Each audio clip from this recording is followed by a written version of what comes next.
Tips sa pangangalaga ng mga mata. Kumain ng masusustansyang pagkain na nakapagpapalusog ng mga mata at nakapagpapanatili ng linaw ng paningin. Huwag masyadong papagurin ang mga mata.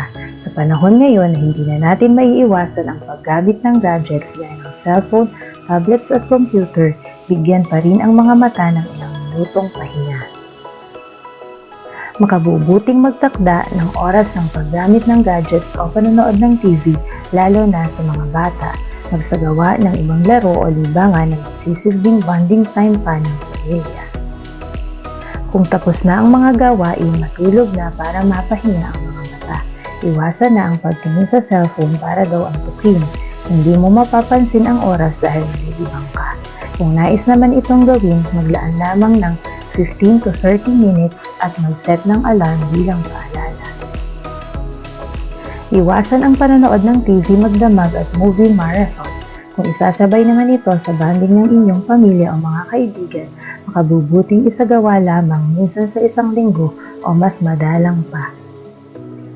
Gumamit ng proteksyon sa mata.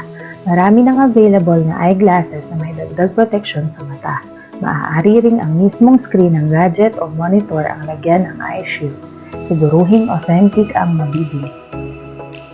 Kung gagamit ng produkto gaya ng eye drops o cleanser, magtanong muna sa pharmacist o doktor ukol dito. Pumili ng eye makeup na hiyang sayo at walang matatapang na kemikal na maaaring makasama sa iyo. Alisin din ang makeup sa iyong mata at pilik mata bago matulog. Gumamit ng salamin kung kinakailangan na. Pumili ng eyeglass o contact lens na angkop sa iyo.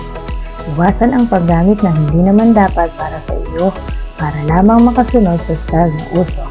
Pag-ipunan ang pagbili ng magandang kalidad na salamin sa mata at magpagawa sa mapagkakatiwalaan. Pumili ng maliwanag na ilaw lalo na kung kailangang magbasa o magsulat sa gabi para sa iyong pag-aaral o trabaho.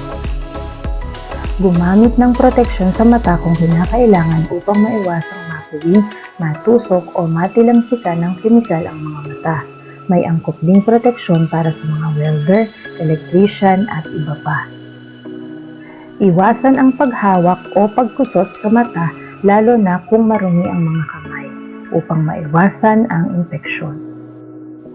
Kumonsulta sa doktor kung kinakailangan kapag may kakaibang nararamdaman sa mata gaya ng labis na pangangati, kirot o pamamaga. Ganyan din kung may puwing na ayaw maalis, natusok o nabunggo ng malakas ang mga mata.